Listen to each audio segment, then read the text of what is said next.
여러분들과 교제하고 여러분들을 마주할 때마다요, 항상 드는 생각이 있습니다. 우리 청년들 참 열심히 사는구나, 최선을 다해서 사는구나 라는 생각이 듭니다. 그냥 예배 시간이고 말씀 시간이기 때문에 의례적으로 하는 이야기가 아니라 정말 진심으로 우리 청년들 열심히 사는구나 라는 생각을 합니다. 신방을 하거나 특별히 이제 저와 인스타그램 SNS에서 교제하는 청년들 아마 아실 거예요. 여러분들이 스토리에 무언가를 올리면 그 스토리를 보는 상위 5명 중에 제가 항상 들어간다는 사실을 아마 아실 겁니다.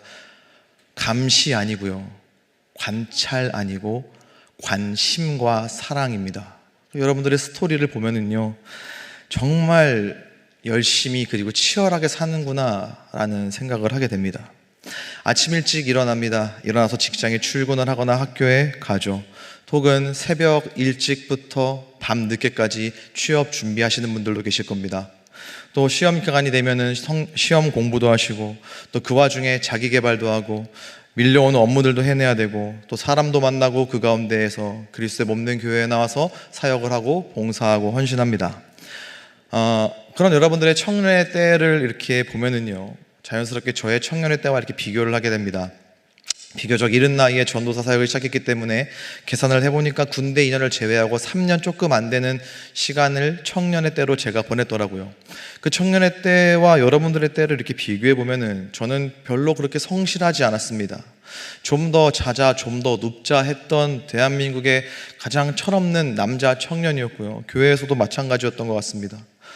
굳이 비교를 할 필요도 없으나 그런 저의 청년의 때와 여러분들의 지금을 비교하면서 내가 그때 성실하게 살았다면, 우리 청년들처럼 최선을 다해서 살았다면은 지금 더 많은 이야기들을 해줄 수 있었을 텐데 라는 아쉬운 마음마저 듭니다. 동시에 정신을 번쩍 차리게 돼요. 지금도 여전히 저의 게으른 본성은 좀 더 자자, 좀 더 눕자 하는 소리를 제 마음 가운데 선포합니다. 근데 그때마다 제가 담당하는 여러분들은 지금 이 시간에도 치열하게 살아가고 있음을 항상 기억나게 하시기 때문에 정신 번쩍 차리고 한 번 덜 눕고 한 번 덜 졸고 한 번 덜 자고, 저도 여러분들과 발을 맞추기 위해서 그래도 좀 더 최선을 다해 살아가게 하는 그런 일상을 살아가고 있습니다. 진심으로 다들 멋지고 대단한 것 같아요. 근데요, 한편으로는 염려도 됩니다. 걱정도 돼요. 지치지 않을까? 지쳐 쓰러지면 어쩌나? 너무 열심히 사는 것으로 인해 지칠까 봐 걱정이 되더라고요.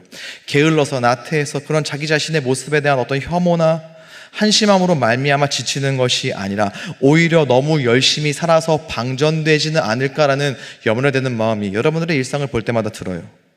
열심히 삽니다. 최선을 다합니다. 어쩌면 역량, 각 사람마다 역량은 다르죠. 여러분들의 역량이 작다고 이야기하는 것은 결코 아닙니다.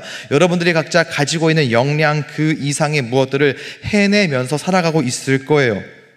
그러면 역량 이상으로 무언가를 해내면서 살아간다면, 열심과 최선을 다해서 열심히 살아가고 있다면 좀 마음 가운데에 만족이 있어야 될 텐데, 마음이 편해야 할 텐데, 이만큼 열심히 했으니 최소한 그 반, 요만큼 정도는 마음이 편하고 만족이 있어야 되고 안심이 있어야 될 것 같은데, 오히려 우리는 더 불안해질 수 있다라고 하는 거예요. 더 불안할 때가 있다라는 거죠. 채워지지 않아요. 오히려 우리의 마음이 조급해집니다. 분명 뭔가를 하고 있는데 늘 부족한 것 같고, 분명 앞으로 나아가고 있는 것 같은데 뒤처지는 것 같고, 분명히 애쓰는 것 같은데 애쓰면서 내가 그렸던 그림과 가까워지는 것이 아니라 내가 그렸던 그림과 멀어질 때마다 불안해지는 거죠.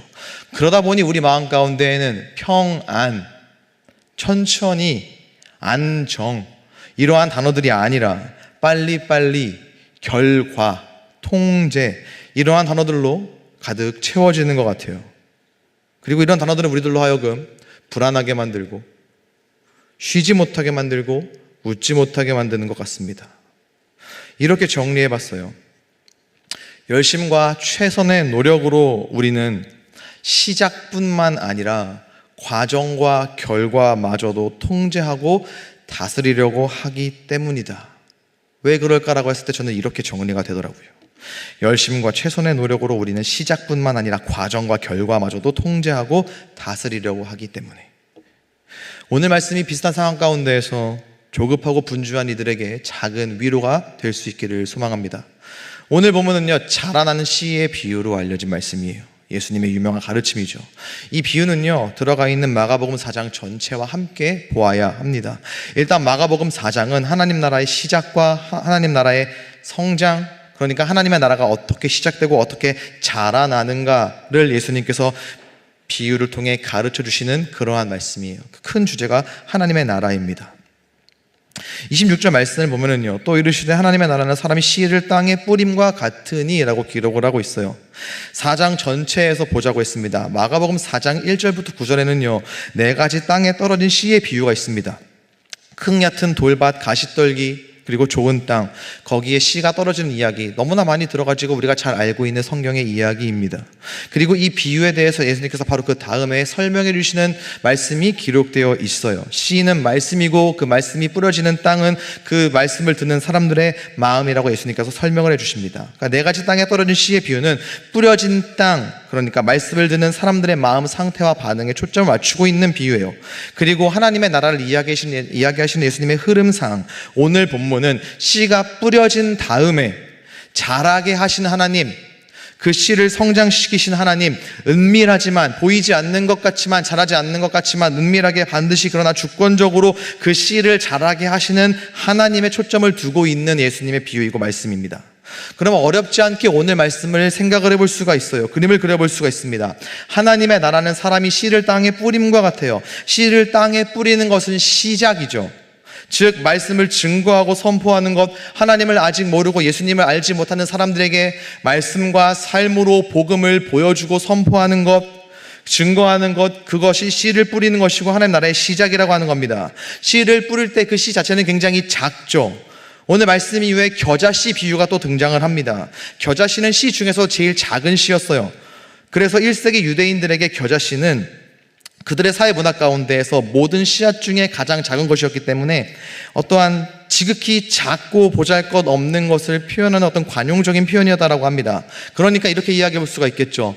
복음을 선포하고 복음을 살아내는 것으로 말미암아 하나님에 대해서 이야기하고 보여주는 것, 이 모든 것들이 겉으로 볼 때는 작은 씨앗과 같이 좀 작을 수 있으나 위대한 시작이 아니라, 물론 위대한 일이고 복음을 선포하는 것은 너무나 중요한 일이지만 겉으로 볼 때에는 화려하고 뭔가 치장된 그러한 시작은 아니고 평범하다 못해 오히려 미약해 보이는 어떠한 시작일 수도 있다라고 하는 거예요. 세상의 다른 시작들은 그렇잖아요. 신장 개업하는 가게들만 봐도 화려하게 꾸며놓고 이벤트를 하면서 우리가 새로 시작한다는 것을 막 강조하는 것과는 대조적으로 하나님 나라의 시작은 작은 씨를 뿌리는 것과 같다라고 이야기를 지금 하고 있는 거예요. 우리가 복음을 이야기하고 삶으로 복음을 살아내는 것이 어떤 이들이 볼 때에는 분명히 무언가의 시작, 하나님 나라라고 하는 그 웅장한 의미를 가지고 있는 단어의 시작이라고 하는데 겉으로 볼 때는 별로 웅장하거나 화려하지 않은 시작이라고 하는 거죠. 사실은 기독교의 시작이 이래요. 예수님을 한번 보죠. 예수님께서 이 땅 가운데 태어나실 때 거창한 왕궁 가운데에서 어마어마한 멘트를 날리시면서, 누구는 그랬다고 하더라고요. 태어나자마자 몇 발자국을 걸어간 다음에 뭐라고 외쳤대요. 근데 우리 예수님은 그렇게 하지 않으셨잖아요. 마국간에서 강보에 쌓인 아기로 이 땅 가운데 오셨습니다. 너무나 인간적이죠.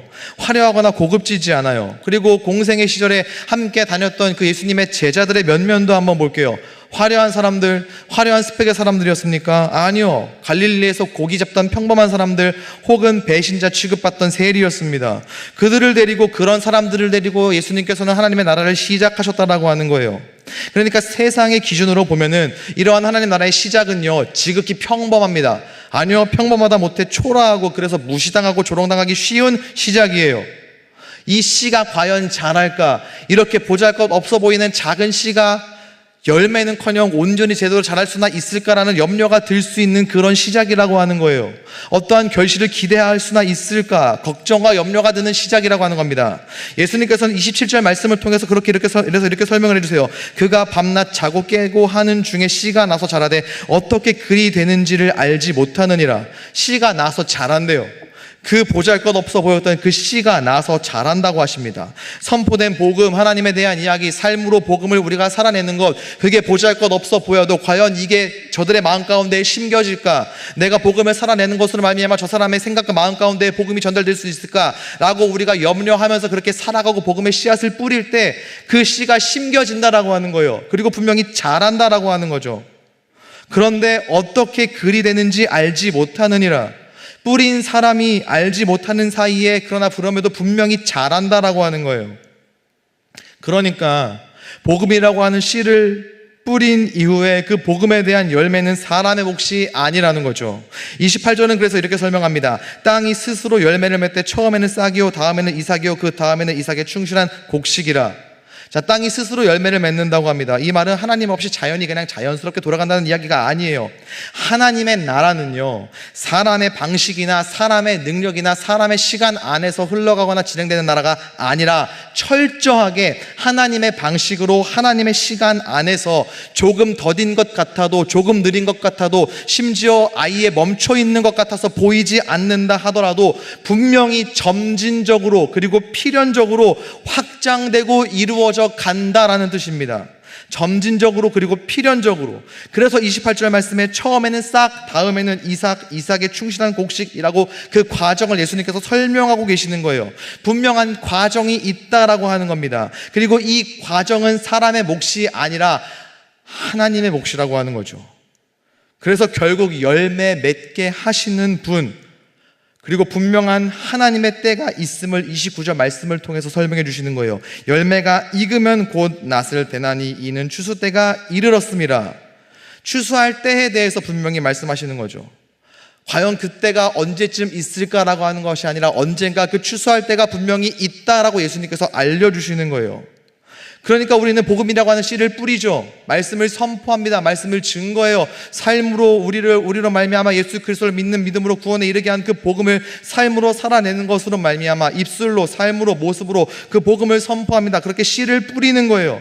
때로는 내가 지금 살아내는 이 복음의 삶이, 내가 이해하는 이 복음이, 이 씨앗이 정말 심겨지기나 할까, 싹이 날까, 이삭이 될까, 열매를 맺을까 염려하는 마음으로 그럼에도 불구하고 복음을 선포하죠. 삶의 자리에서, 보내시고 허락하신 그 자리에서 복음을 살아내는 것으로 말미암아 우리는 염려되지만 과연 열매를 맺을 수 있을까 걱정도 되지만 그럼에도 불구하고 씨를 뿌린다라고 하는 거예요.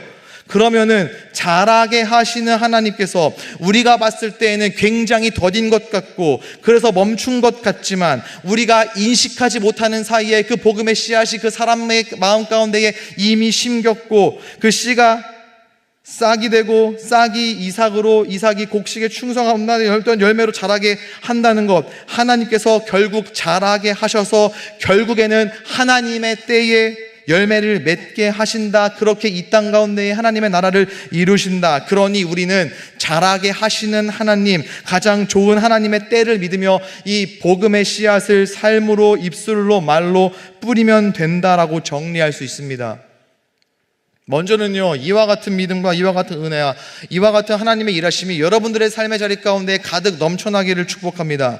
많은 청년들이 일터에서, 가정에서 복음의 씨앗을 뿌리고 있는 건 너무나 잘 알고 있습니다. 말로 선포하기도 하고 삶으로 복음을 그들에게 보여주기도 하고 그래서 어떻게든 예배 자리 가운데 데리고 와서 사랑하는 이 사람의 심령 가운데, 마음 가운데 복음이 제발 심겨지기를 바라는 마음으로 과연 이 복음의 씨앗이 제대로 심길 수 있을까, 싹이 날까 염려되는 마음도 있지만 분명히 하나님께서 심어주실 것이고 하나님께서 싹이 나게 하실 것이고 하나님께서 자라게 하실 것을 믿는 믿음으로 예배자리 가운데 데려 나오고 그렇게 영혼 구원을 위해서 기도의 씨를 뿌리기도 하고 말씀의 씨를 우리가 여러분들이 뿌리고 있는 거 알고 있어요. 그 모습이 너무나도 귀합니다. 응원하고 싶고 축복해주고 싶어요. 물론 지금도 열심히 삶의 자리에서 그 복음의 씨앗을 충실히 뿌리고 있는 분들이 이 자리 가운데 많다는 것 알고 있습니다.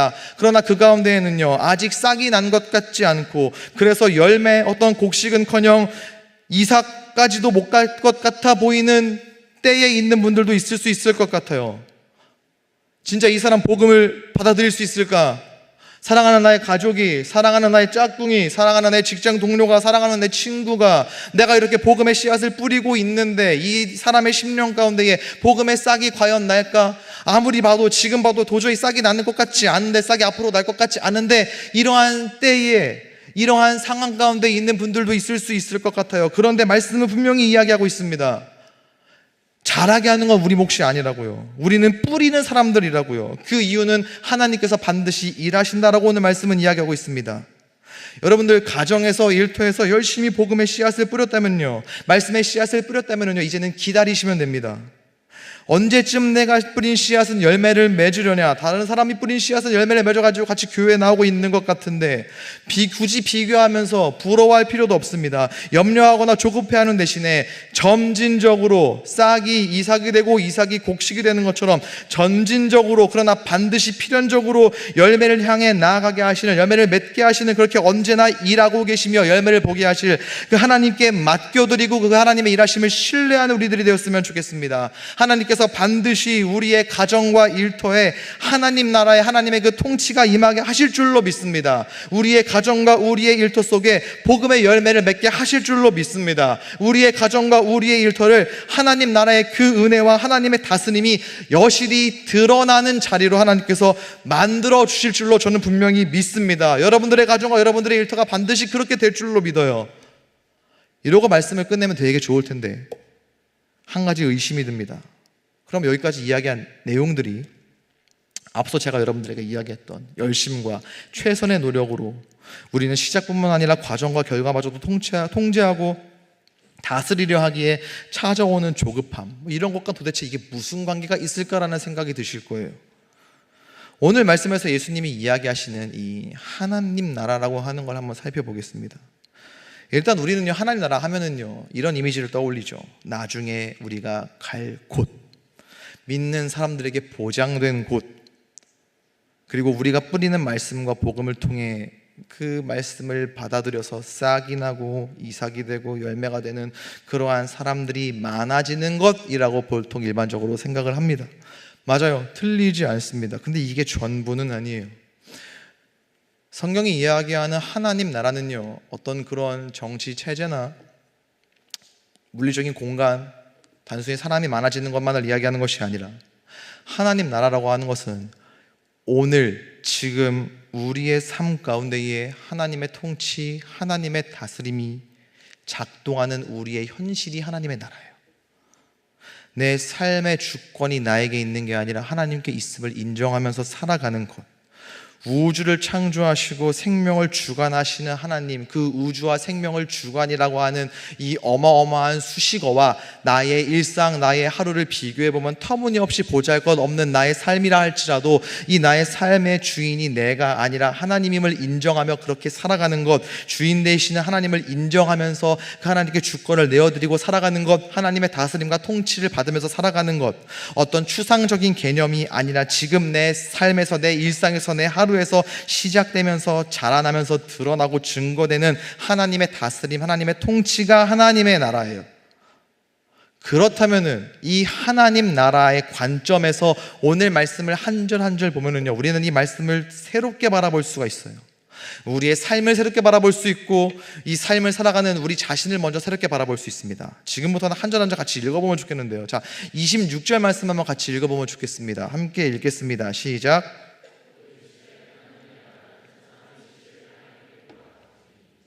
자, 26절 말씀을 보시면요, 하나님의 나라는 사람이 씨를 땅에 뿌린 것 같아요. 사람이라고 하는 단어 앞에 뭐가 보이십니까? 없습니다. 그냥 지극히 일반적인 사람이에요. 하나님의 나라는 잘생긴 사람이 씨를 땅에 뿌린 것 같다. 하나님의 나라는 키 큰 사람이 씨를 땅에 뿌린 것 같다. 하나님의 나라는 좋은 학교를 졸업한 사람이 씨를 땅에 뿌린 것 같다. 하나님의 나라는 주식을 잘하는 사람이 씨를 땅에 뿌린 것 같다. 하나님의 나라는 통장, 잔고, 영의 계좌, 영이 8개인가요? 아무튼 많은 사람이 씨를 땅에 뿌리는 것과 같다라고 성경은 이야기하지 않아요.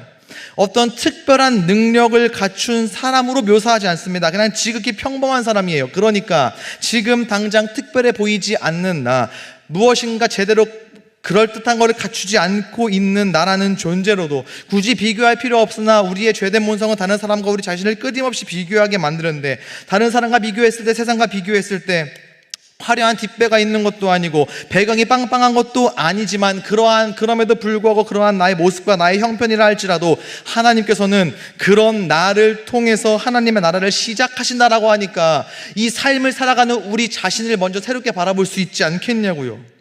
온 우주 만물을 창조하신 주인 되시는 그 하나님께서 특별하고 빼어난 사람, 그래서 누가 봐도 다스려주고 싶고 너무 소중해서 어떻게 케어해주고 싶은 그런 고귀하고 존귀한 어떤 누군가의 삶을 다스려주고 통치해주시는 것이 아니라 지극히 평범한 나의 삶을 다스려주시고 통치해주시는 것, 그게 하나님의 나라라고 하니까, 지극히 평범하다 못해 때로는 초라해 보이는 나의 삶을 다스려주신다라고 하니까, 그 통치와 다스림은 폭군이나 압제가 아니라 사랑이고 능력이니까, 그런 따뜻한 다스림과 통치를 받는 나라고 하는 존재를 새롭게 바라볼 수 있다라고 하는 거예요. 또 씨를 뿌리는 것, 우리의 지금 현대를 살아가는 우리의 일상 가운데에서는 평범한 일이 아니지만, 이때 당시 사람들에게는요, 씨를 뿌리는 게 일상이었습니다. 데일리 라이프였다라고 하는 거죠. 일상적인 모습, 씨를 땅에 심는 것으로 하나님께서는 하나님의 나라의 시작을, 예수님께서는 하나님의 나라의 시작을 알려주고 계신 거예요. 그렇다면요, 우리의 하루, 그 하루 가운데에 보잘것없게 여겨졌었던 행위들, 무의미하게 반복된다 여겨지고 있었던 내가 하고 있던 그러한 순간들, 마치 밑빠진 독에 물을 붓는 것처럼 느껴졌던 우리의 일상도, 내가 해오던 것들도 새롭게 볼 수 있지 않겠어요? 아니요, 새롭게 봐야죠. 왜냐면요, 하나님께서 맡기신 자리에서 말씀에 순종하며 살아가는 우리의 일상은 헛된 반복이 아니라, 밑빠진 독에 물을 붓는 게 아니라 씨를 뿌리는 삶이니까요. 허락하신 하루를 성실하게 살아가는 것, 씨를 뿌리는 거죠. 일상 가운데에서 정직을 선택하는 것, 씨를 뿌리는 거죠. 예수님과 같이 사랑을 선택하는 것, 사람에게 친절하는 것, 사랑으로 반응하는 것, 맡겨진 일을 미루거나 포기하는 것이 아니라 끝까지 감당해내는 것, 그러한 평범해 보이는 우리의 일상에서의 순종이 씨를 뿌리는 것이고, 이를 통해 하나님께서는 하나님의 나라를 우리 일상 가운데에 펼치신다라고 하는 거예요. 우리의 지극히 작아 보이고 평범했던 그런 우리의 일상을 통해서 우리의 삶 가운데에 하나님의 통치가 임한다라고 하는 거죠. 그러니까 우리의 하루를 새롭게 바라볼 수 있지 않겠습니까? 무의미한 반복이 아니잖아요. 더 이상은 무의미한 반복이 아니라 내가 하는 하나하나가, 남들이 봤을 때는 그거 왜 하냐라고 하는, 굳이 그럴 필요가 있냐라고 했던 그 모든 순간들이 하나님 나라의 시작이니까 귀하죠. 귀한 나의 하루가 되겠죠. 너무나도 소중한 나의 일상과 일과들이 되지 않겠습니까?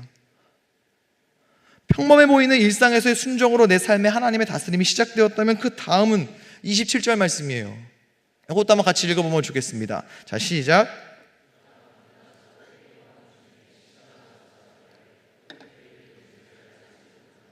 자, 26절에 사람이 씨를 뿌렸다고 했어요. 그리고 27절에 무엇을 하고 있습니까? 밤낮 자고 깨고 하고 있어요. 이게 뭘까요? 그냥 씨 뿌렸으니까 나 몰라라, 그냥 먹고 자고 놀고 하는 것처럼 보일 수 있는데 아닙니다. 일상이에요, 일상. 하루를 보내고 그 하루 동안 이 사람은 씨를 열심히 뿌리는 것으로 말미암아 맡겨진 일에 최선을 다한 거예요. 순종한 겁니다. 그 다음엔 잠이 드는 거예요. 그리고 다음날 또다시 일어나요. 그렇게 일상을 살아갑니다. 일상을 살아가는 와중에 씨가 나서 자라는 거예요. 자라는데 이 뿌린 사람은 그 씨가 자라는 것을 알지 못하는 겁니다. 지난 그 더봄 특별 새벽 부흥회 때 제가 비슷한 경험을 했어요. 보신 분들, 오신 분들 아시겠지만, 이번 특세 때 그 우리 미래준비팀 아이들이 그 강낭콩 심는 피날레 이벤트가 이렇게 있었습니다. 저희 아이들도 화분을 하나씩 이렇게 수령해 와서 집에 왔어요. 이게 과정이, 이 시작이 결코 어렵지 않습니다. 강낭콩을 6시간 동안 물에 불린다, 화분에 흙을 채워 넣는다, 시간이 지나면 얘들을 꺼내서 거기에 심는다, 이게 끝이에요. 대단하거나 품이 많이 드는 일이 아니었습니다. 며칠 뒤에 보니까 싹이 나요. 신기하더라고요. 싹이 땅에 머리를 박고 이렇게 볼록하게 나와 있어요. 와, 잘하네. 그리고 이틀 뒤가 됐습니다. 이번에는 싹이 완전히 땅을 뚫고 나와가지고 안녕 하고 이렇게 손바닥을 펼치고 있습니다. 와, 신기하네. 이틀 지나니까 얘네가 이만큼씩 커요. 그런데 여기서 문제가 하나 발생했습니다. 왕감자의 씨는 어마어마하게 자라는 거예요. 좀 무섭게 자라는 거예요. 나중에 우리 집을 감쌀 것 같은 정도로 막 자라는데, 우리 공주님 씨앗은 조금 더뎌요. 이게 또 어린 아이들에게는 이게 인간의 죄된 본성인 것 같아요. 그걸로 비교를 하고 서로 막 이렇게 합니다. 누나 것보다 내 게 더 많이 자랐지? 라고 하면서 막 이렇게, 아빠 이것 봐라, 누나 것보다 내 게 더 크다, 막 이렇게 보여주는 거예요. 제가 그걸 보고 마음이 언짢아져서 저희 공주님 콩에 가서 이야기를 합니다. 야, 이 강낭콩 씨야, 네가 뭔데 더디 잘하는 것으로 사랑하는 내 목숨보다 소중한 공주님의 심신을, 아니 그 마음을 근심케 하느냐. 내 너를 용서하지 않겠다라고 하면서 그때부터 그 공주님 강낭콩을 이렇게 만지작 쭉쭉 자라요, 쭉쭉 자라요 이렇게 하면서 막 만져가지고 얘를 키울 수 있을까요? 그게 가능하면 저 여기 안 있죠. 교회 앞에 꽃집 냈죠. 씨 가져오세요, 키워드릴게요 했겠죠. 안 돼요.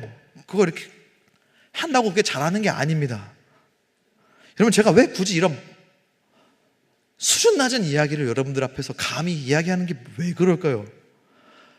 이게 제가 통제할 수 있는 영역이 아니잖아요. 하나님의 나라가 그래요.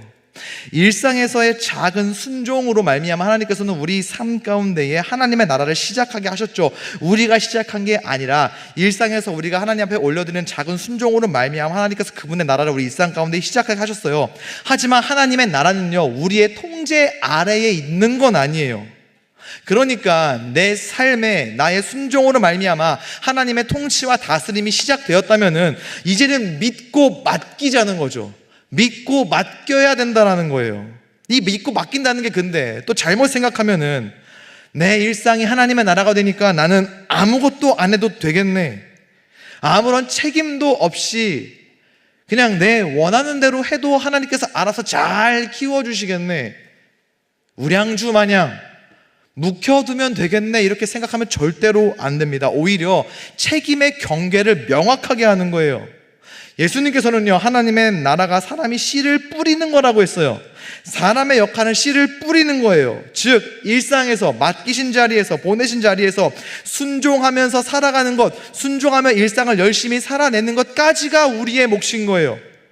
하나님 나라에서 우리는 뿌리는 자들이에요. 근데 우리는요, 뿌리는 자로 살아가는 게 아니라 뿌린 다음에 자라게 하는 자로 살려고 하는 거예요. 자라게 하는 것은 우리 영역이 아니에요. 아까 이야기했죠. 그래서 이야기한 겁니다. 제가 아무리 그걸 조금씩 늘린다고 해서 그게 더 빨리 자라는 게 아닌 것처럼 그 영역은 우리가 할 수 있는 영역이 아니라는 거예요. 이거 우리 삶으로, 일상으로 가지고 와볼게요. 학교에서, 회사에서, 보내신 자리에서 우리가 할 것은 성실이죠, 열심이죠, 최선이죠. 이로 인하여 인정받는 것은 우리가 통제할 영역이 아닙니다. 관계에서도요, 우리가 해야 할 것은 사랑이고 긍휼이고 진심이고 전심이죠. 다 상대의 반응은 우리 몫이 아닙니다.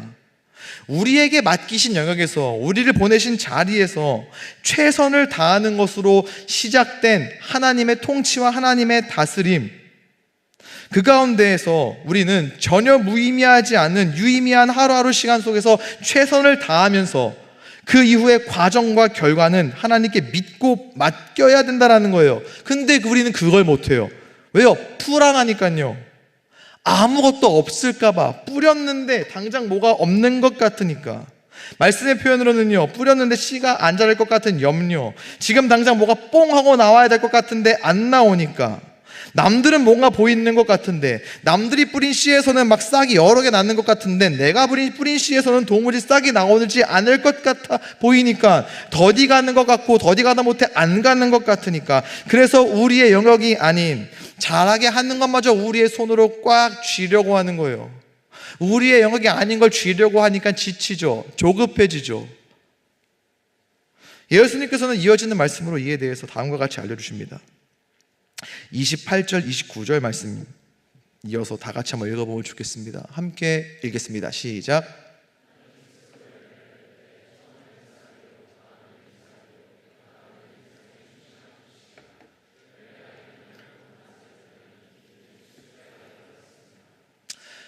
땅이 스스로 열매를 맺는데요, 여기에는요, 씨를 뿌린 사람의 자리는 없습니다.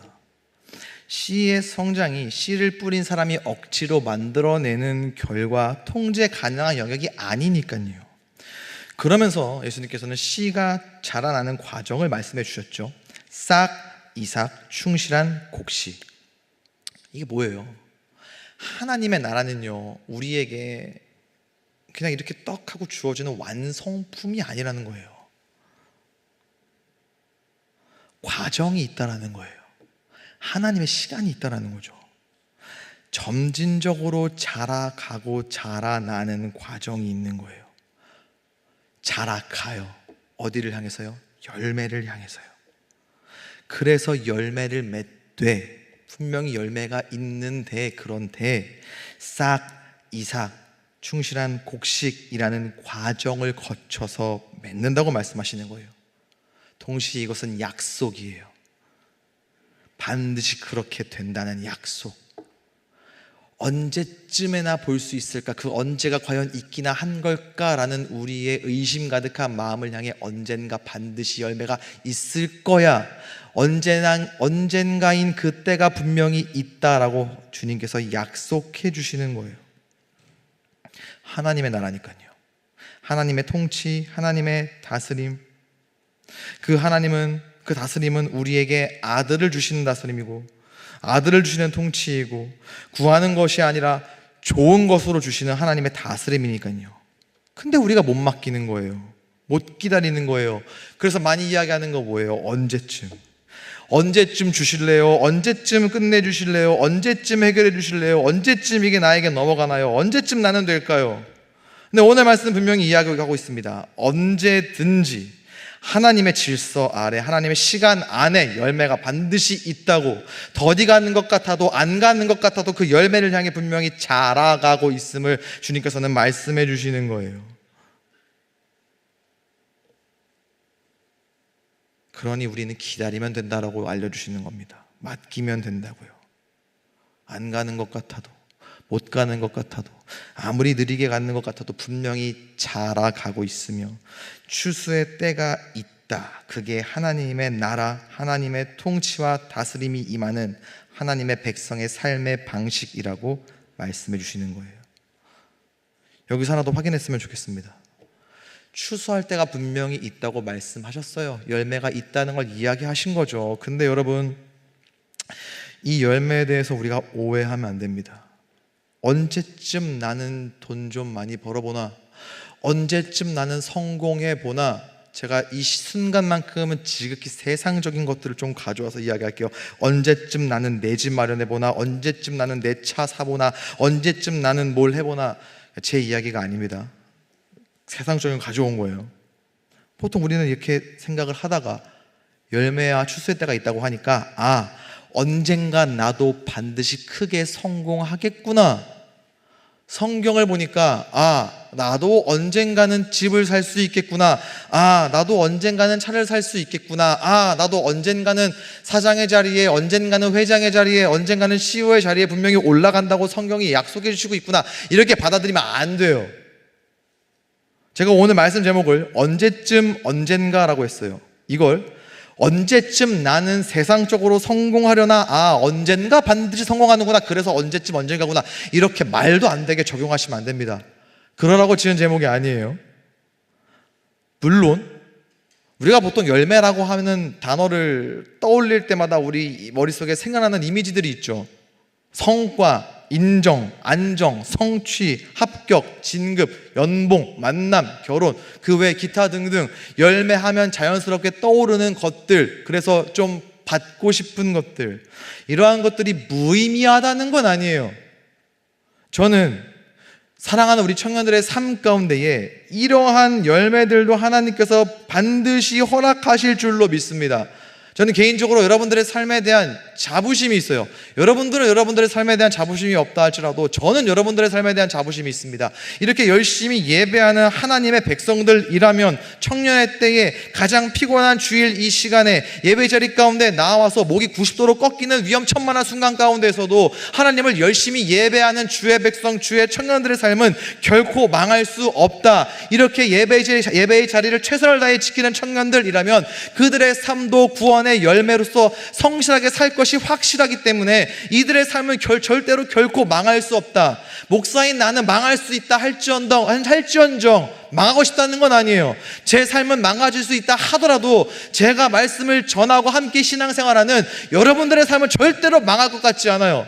제가 지금 하는 이 이야기가 강대상에서 할 만한 표현이 아닐 수도 있으나 제 진심을 이렇게 전하고 싶더라고요. 만약에 이렇게 예배하고 성실하게 열심히 살아간다는 여러분들의 뭔가 삶이 망가졌다라는 소리를 제가 듣는다면 저 진짜 하나님한테 원망할 것 같아요. 표현이에요. 그렇게 한다는 건 아니고요. 그냥 제 마음이 이렇게 전해졌으면 좋겠어요. 저는 여러분들 다 잘 될 것 같아요. 여러분들이 어떤 염려 안 했으면 좋겠습니다. 언제쯤 나는 뭘 할 수 있을까? 언제쯤 나는 뭘 하려나? 이런 걱정 안 했으면 좋겠어요. 저는 그만큼 여러분들이 살아가는 여러분들의 일상과 인생에 대한 자부심이 있습니다. 그런데 그게 근거 없는 자부심이나 근거 없는 확신이 아니에요. 여러분들은 하나님 나라 백성들이니까요. 여러분들의 삶 자체가 하나님의 다스림과 통치가 임하는 하나님의 나라니까요. 그렇다면은 하나님의 통치와 다스림이 임하는 하나님 나라의 열매는 어떤 이러한 만남이라던가 결혼이라던가 성취라던가 취업이라던가 돈이라던가 명예라던가 이러한 것들보다 이러한 것들 이전에 맛볼 수 있는 하나님 나라의 열매가 따로 있지 않겠습니까? 그 하나님 나라의 열매는 뭘까요? 하나님의 다스림과 하나님 통치 아래에 있는 사람이, 백성이, 우리가 회개하고 순종하고 그래서 우리의 삶을 내어드리고 맡겨드리고 그로 말미암아 진정한 자유를 누리는 것, 이게 하나님 나라의 열매라고요. 이러한 열매가 우리 일상 가운데 이미 펼쳐지고 있다고요. 이로 말미암아 이전에는 내 손으로 다 쥐고 흔들어야 안심이 됐다면 이제는 하나님의 일하심을 믿고 맡기는 것, 당장 결과가 보이지 않아서 내 인생 망했다, 내 인생 실패했다, 내 인생 끝났다 생각했었다면 이제는 보이지 않는다 할지라도 분명 나아가고 있음을 믿는 것, 늦어져도 더디 가도 이제는 하나님의 다스림 아래 하나님의 시간 안에 있음을 믿는 것, 이게 열매잖아요. 어떠한 세상적인 것들을 쥐는 게 아니라 삶을 살아가는 우리의 생각과 마음과 방향의 변화가 하나님 나라의 열매가 된다라고 하는 거예요. 따라서 오늘 말씀을 통해 주님께서 우리에게 주시고자 하는 메시지는요, 언젠가 너도 반드시 크게 성공하게 될 거야가 아니라 하나님 나라의 씨는 하나님이 자라게 하시고 하나님이 그분의 뜻과 그분의 때 안에서 결실에 이르게 하신다, 이거죠. 그러니까 우리는 열심히 성실하게 뿌리면 되는 겁니다. 우리의 일상을 성실과 열심으로 살아내는 거예요. 이미 우리는요, 예수 그리스도로 말미암아 이와 같은 하나님의 다스림과 통치가 가능해진 존재들이에요. 그래서 우리는 이제는 더 이상 조급하지 않게 살아갈 수 있는 사람들입니다. 불안해하면서 살지 않을 수 있는 사람들이에요.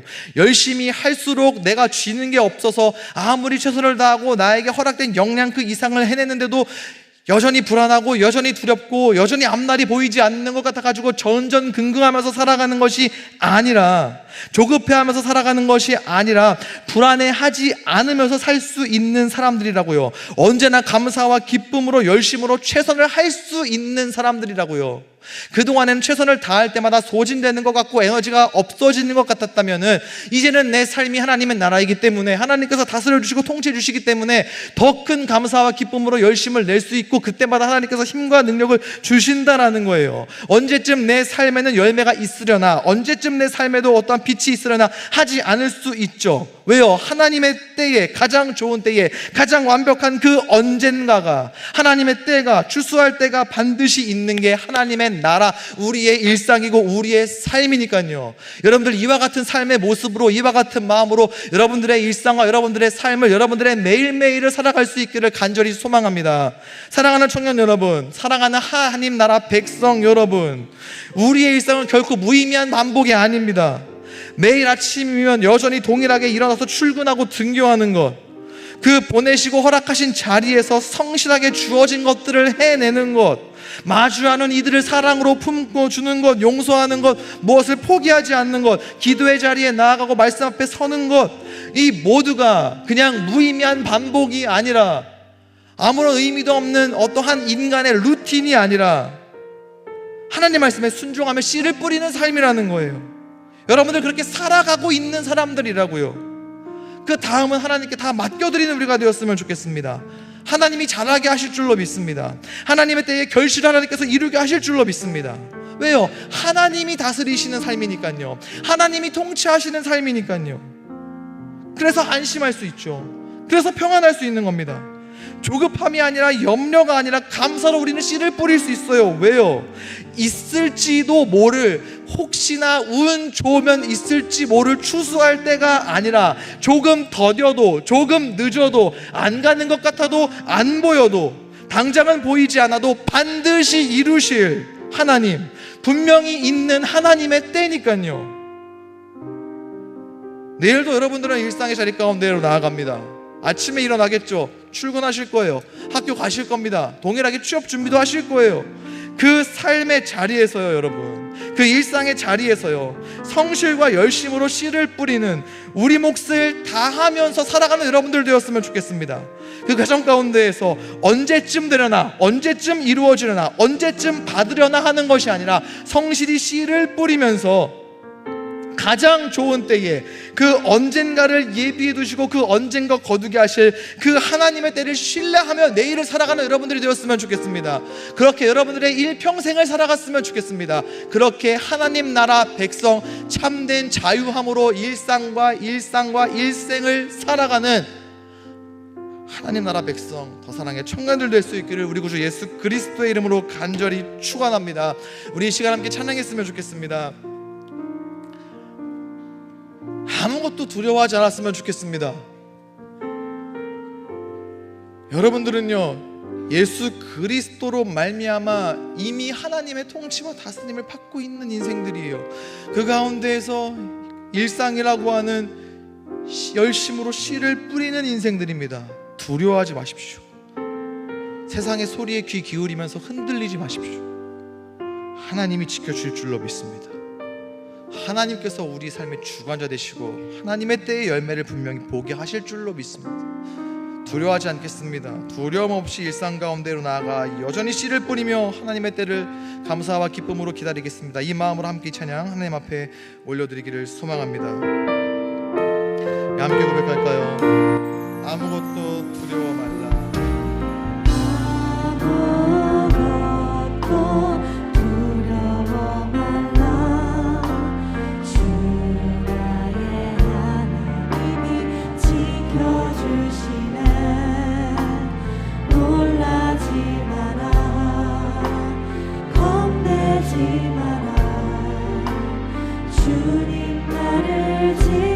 고백했으면 좋겠습니다. 우리를 향한 주님의 음성입니다. 아무것도 두려워 말라.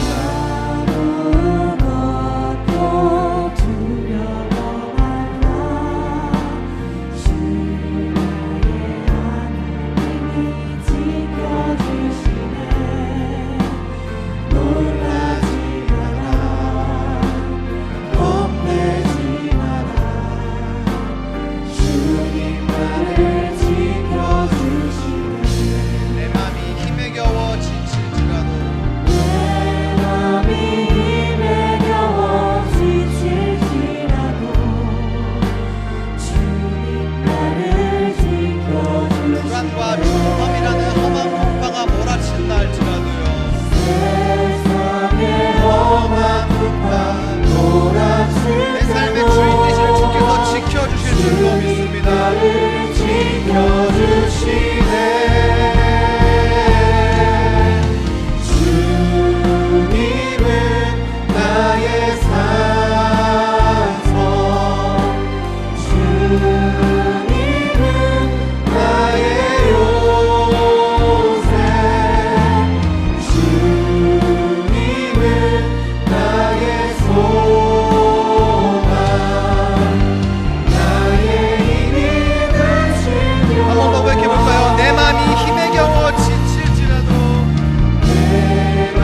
날마다 삶의 자리에서 일상이라는 씨를 열심으로 뿌리고 있는 주의 청년 여러분, 이 시간 함께 기도했으면 좋겠습니다. 주님께서는요, 우리의 그 일상을 세상은 무의미한 반복이라고, 밑 빠진 독에 물 붓는 거라고 이야기하는 그 우리의 일상을 헛되지 않는다 말씀해 주시는 분이십니다. 그래서 우리는요, 앞이 당장 보이지 않아도 나아갈 수 있는 사람들입니다.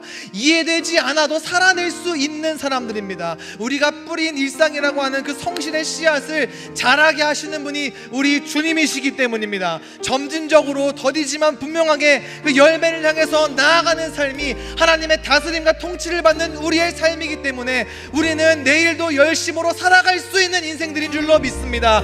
하나님, 내일에도, 내일 모레에도, 앞으로도 보내신 자리에서, 일상에서 성실과 열심으로 씨를 뿌리는 인생 되게 하여 주시옵소서. 의심하는 것이 아니라 믿음으로 일상이라는 씨를 성실하게 살아낼 때 하나님께서 하나님의 때에 최선의 열매를 허락하실 줄로 믿습니다.